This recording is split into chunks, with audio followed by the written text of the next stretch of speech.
The book, Ink and Grow Rich, inspired me to take the corporation path. So I stopped listening to the general market noise promoting all other business structures. Over 10 years ago, I created my first C-Corp. But what should you do with your new or next business entity as you scale and grow business?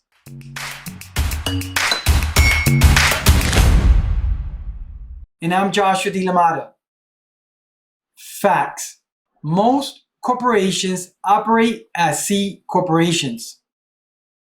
The wealthy use C corporations. The rich have corporations and use their benefits and advantages for maximum gains and security. The organization of your business, the business structure, can work to your personal and business advantage. And stick with me here. I will share with you 2 little known tips to keep your corporation as a tightly held corporation. And they can work together, the tips, or independently. And a quick hint on the first one, it's something that the major banks, traditional banks, don't want you to know about. And this video will be a quick follow-up to video number 7 from the launch series, which is entitled, How Much Do You Keep? On that video number 7, I introduced and glossed on 2 topics. And number 1 was consider your business structures. So here I'm going to go a little deeper, and I'm covering the C-Corp, which is my primary entity of choice. But for the record, I do have other entity types as well. In that video, I introduced the idea of it's not only about how much money you make, but it's also very important how much you keep.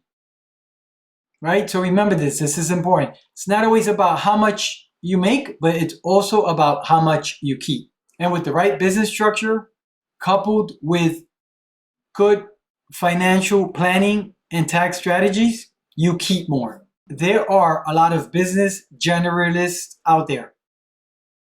Then you also have the tax preparers, bookkeepers, accountants, CPAs, certified public accountants. And I find that many have yet to understand the power of a C corporation. So do yourself a favor and make sure you take a good look at the pros and cons of a C corporation. And by the way, the designation used for a corporation in the business name, it's either Corp, C-O-R-P, or spelled out corporation, or Inc, I-N-C, or incorporated, spelled out. Either way, they mean the same thing. They're a designation for a C-Corp business structure. And it's all based on the state where you incorporate. So be sure to check your state. As for the little known tips, tip number 1 is a solo 401k. Major banks, traditional banks, don't want you to know about this product because they do not offer it. And to take advantage of this product, ideally is you have a tightly controlled corporation and it's only you and or your family together, and you don't have employees. One of the biggest benefits of a solo 401k is having checkbook control over your funds. And if you do have a few employees and want to mitigate this situation because you really want to take advantage of a solo 401k, I can help. I do want to refer you to the fine folks that I work with over at solo401k.com. And this is put together by the NABERS group.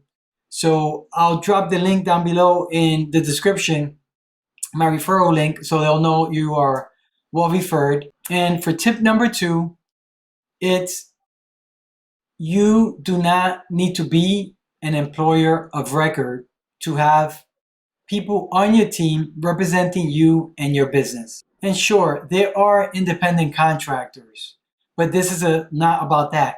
And working with independent contractors can raise liabilities, can create risks if you're not careful. And of course, you have many good people that want to work, want a paycheck, and do not want to be independent contractors. And I can help you with this. Getting you the talent you need without paying recruiting fees and having to deal with all the employer concerns. And I do this through my new Easy Hire system. that goes well beyond the hire. And back to C-Corps. When I formed my first C-Corp many years ago, I worked with one of the authors of Ink and Grow Rich. I work with CHERI Hill. Her firm is called Sage International. I'll drop her website in the video description, and feel free to give her a call and give my name as a referral source if you want to explore this route. And by the way, the book was originally called Ink and Grow Rich, but due to its similarity to the famous book Think and Grow Rich by Napoleon Hill, some issues came up and they had to update the book title. So now it's really called Incorporate and Grow Rich. I will also drop a link to the book in the video description in case you're interested in getting a copy. And let me hear your thoughts on this subject. Do you have ideas or tips you can share with others around business structures? Let us know in the comments. And if you appreciate this content, I invite you to hit that like button, share with others, subscribe, hit the bell for notifications. And until next time, let's just continue to fly higher.